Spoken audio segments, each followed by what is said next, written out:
नमस्ते, नमस्कार, आदाब, सत श्री अकाल। आप सभी का स्वागत है मेरे YouTube channel the end classes में। वो क्लासेस जहां हम इतिहास संबंधी मुश्किल से मुश्किल टॉपिकों का यूं ही चुटकियों में द एंड कर देते हैं। जैसा कि आप जानते हैं कि हम संपूर्ण प्राचीन भारत को MCQ फॉर्मेट में द एंड करने वाले हैं। उसी सीरीज का हम 9 पार्ट अध्ययन कर चुके हैं। आज 10वां पार्ट है। बहुत ही महत्वपूर्ण वीडियो है। हड़प्पा सभ्यता से संबंधित 15 शानदार प्रश्नों से आपको आज मैं रूबरू करवाने वाला हूं, जो कि आपके किसी भी एग्जाम में एकदम पूछे जाने की संभावना है। बहुत ही शानदार प्रश्न है। वीडियो अंत तक देखेगा। जो लोग चैनल पर पहली बार आए हैं, लाल बटन दबा के चैनल सब्सक्राइब कीजिए, साथ ही में बेल आइकन दबाइए ताकि आपको इतिहास संबंधी वीडियो एकदम सरल से सरलतम भाषा में तुरंत मिल सके। तो चलिए हम आज का वीडियो आरंभ करते हैं।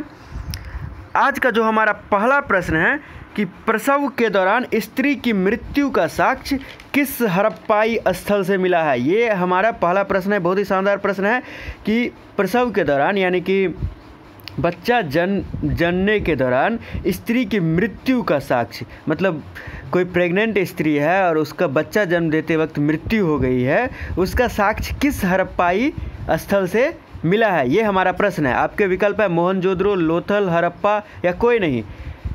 तो आपको बताओ कि हड़प्पा के एक कब्रगाह से एक स्त्री का शव बच्चे के साथ पाया गया है, जो शायद प्रसव के दौरान मृत्यु का परिणाम होगी, ऐसा इतिहासकार अंदाज़ा लगाते हैं। तो प्रसव के दौरान स्त्री की मृत्यु का साक्ष्य किस हड़प्पाई स्थल से मिला है, तो ये उत्तर आपका हो जाएगा हड़प्पा। अब हम फिर बढ़ते हैं अगले प्रश्न की ओर। इससे पहले मैं आपको बताऊं कि लोथल से सती प्रथा का साक्ष्य मिला है। कैसे? तो लोथल में जो स्त्री पुरुष की युग्मित समाधियाँ मिली है, यानी कि स्त्री भी है साथ में पुरुष भी है, तो इससे अंदाज़ा लगाया कि गया कि पुरुष की मृत्यु हो गई होगी, तो साथ में स्त्री को भी जलने के लिए मजबूर किया गया होगा, या वो खुद जली होगी। जो भी हो, तो सती प्रथा का साक्ष्य इस हिसाब से मिला है, तो वो लोथल से हो जाएगा। लेकिन प्रसव के दौरान स्त्री की मृत्यु का साक्ष्य हो जाएगा, तो ये हड़प्पा से होगा। अगला प्रश्न हमारा कह रहा है कि प्रसिद्ध हड़प्पाई स्थल सोरतुघई किन नदियों के संगम पर स्थित है। ये हमारा अगला प्रश्न है कि सोरतुघई जो प्रसिद्ध हड़प्पाई स्थल है वो किन नदियों के संगम पर स्थित है। अक्सस व कोकच, सिंधु व गोमल, और फिर दास्क व सातिकर, या नन ऑफ दीज। तो अफगानिस्तान के उत्तर पूर्व में ऑक्सस व कोकचा नदी के संगम पर 2 हेक्टेयर में सोरतुघई फैला हुआ है। ठीक, ऑक्सस व कोकचा नदी। सोरतुघई में फ्लैक्स की बीजों से बना एक जुता हुआ खेत मिला है, और यहाँ कोकचा नदी जो थी उससे सिंचाई के लिए निकाले गए नहरों का भी साक्ष्य मिला है। तो हमारा इस प्रश्न का उत्तर हो जाएगा ए, ऑक्सस व कोकच। इसको कोकचा कर लीजिए। अब है अगला प्रश्न, किन हड़प्पाई स्थलों से तराजू का साक्ष्य मिला है। तराजू वो चीज़ होती है जिससे हम किसी भी चीज़ का वजन करते हैं।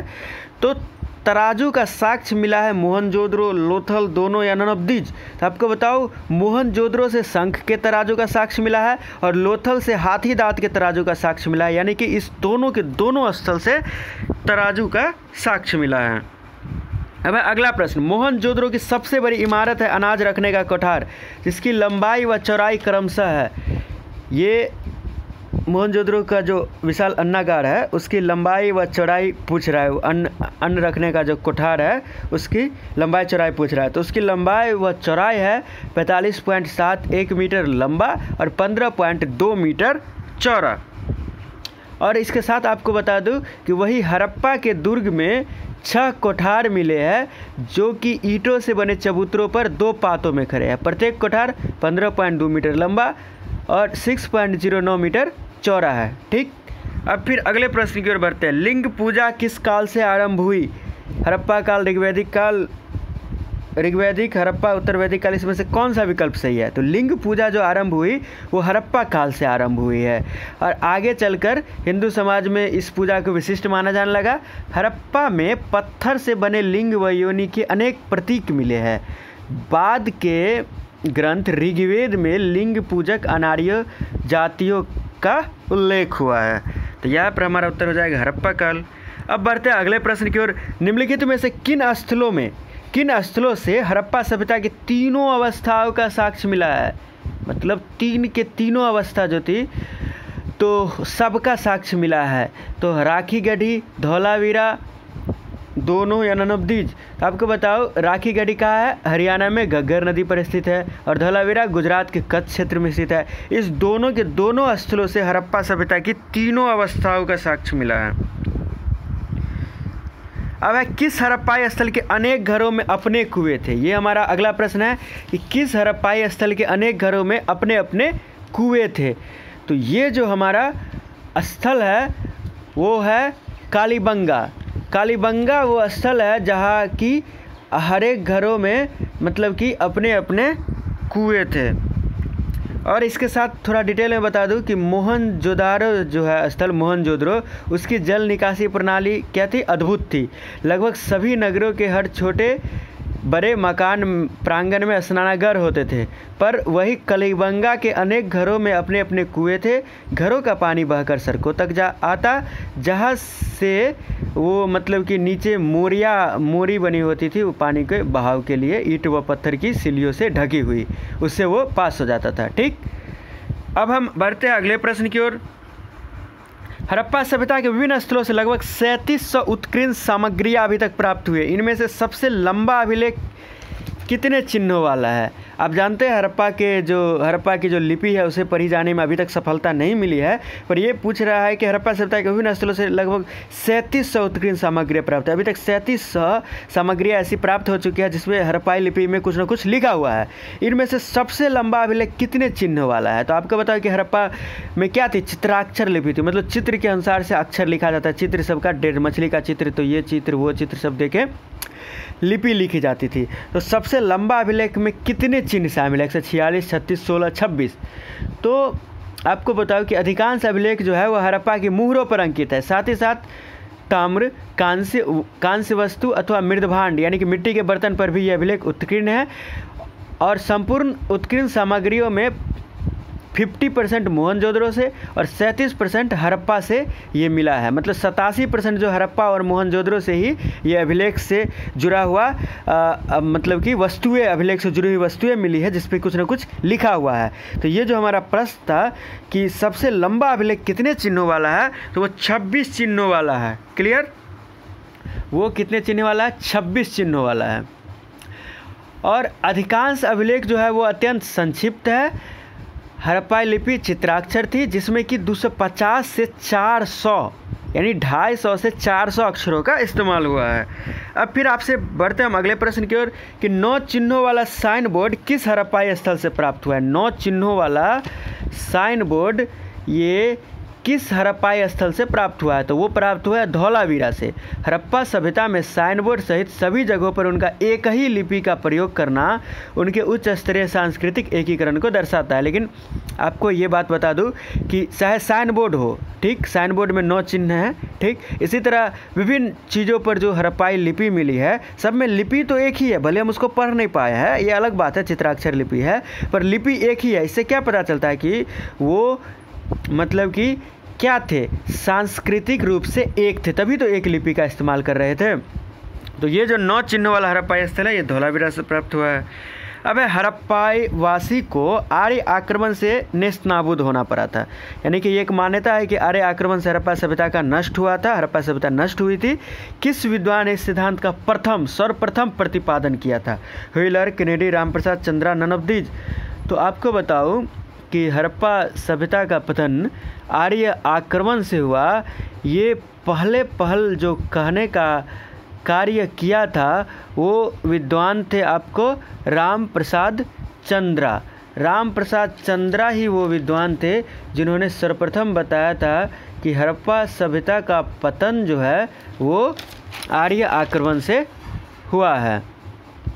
और इसके साथ साथ ही आपको ये भी बता इन्हीं के सिद्धांतों को व्हीलर ने आगे बढ़ाया।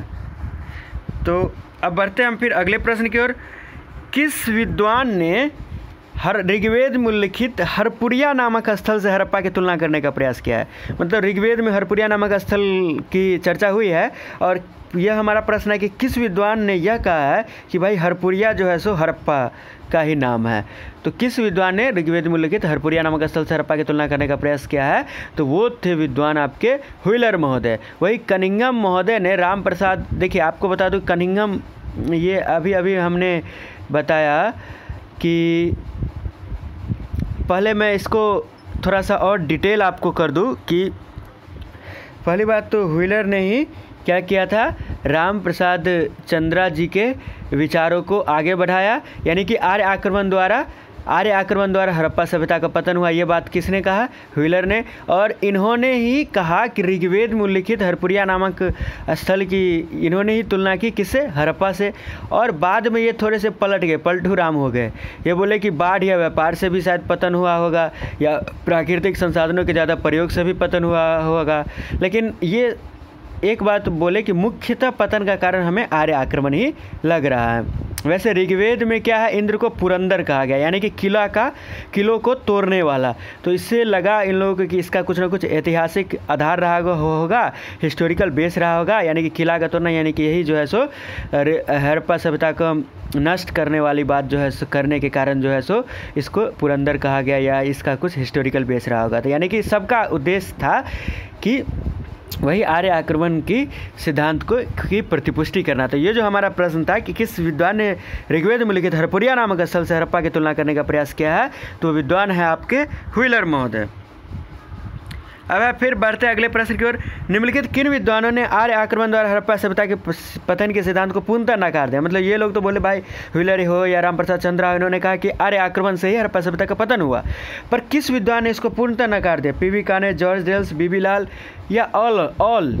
तो आपको बताओ, पीवी काने 1995, जॉर्ज डेल्स 1965 और बीबी लाल 1997। इन तीनों ईस्वी में क्या किया कि इसका मतलब कि आर्य आक्रमण द्वारा हड़प्पा सभ्यता के पतन के सिद्धांत को पूर्णतः नकार दिया, क्योंकि ऋग्वेद एक धार्मिक ग्रंथ है जिसकी तिथि निर्धारित करना मतलब बहुत ज़्यादा ये मतलब कि पॉसिबल नहीं है। वैसे इसकी तिथि निर्धारित की गई, पर इन विद्वानों की मान्यता है। अतः ये लोग मानते हैं कि ऋग्वेद के आधार पर उपलब्ध प्रमाण सिद्ध नहीं किए जा सकते, और आर्य आक्रमण जैसा सबसे बड़ी बात कि कोई पुरातात्विक साक्ष्य भी इसके प्रति नहीं मिला कि कोई आर्य आक्रमण हुआ था हड़प्पा सभ्यता में। तो इसलिए इन तीनों विद्वानों ने इस सिद्धांत को नकार दिया। अब है हमारा अगला प्रश्न कि हड़प्पा सभ्यता पहली नगरीय सभ्यता थी कहाँ की? यूरोप की, संपूर्ण एशिया की, या दक्षिण एशिया की, या नन ऑफ दीज की? तो आपको बताओ, हड़प्पा सभ्यता पहली नगरीय सभ्यता थी, वो दक्षिण एशिया की थी। निम्नलिखित किन हड़प्पाई स्थलों से मनके बनाने के कारखाने या स्थल प्राप्त हुए हैं? ये आपके कल के वीडियो का होमवर्क था, बहुत ही शानदार प्रश्न था। तो आपको बताओ, लोथल और चनहुद्रो, ये तो आप लोग अच्छी तरह से जानते हैं कि यहाँ से मनके बनाने के कारखाने प्राप्त हुए हैं। लेकिन आपको एक नई जानकारी दे दूँ कि गुजरात के बसगरा से भी अर्ध बहुमूल्य पत्थरों से मनके बनाने के स्थल की प्राप्ति हुई है। तो यहाँ पर लोथल चनहुद्रो के साथ बसगरा भी हो जाएगा।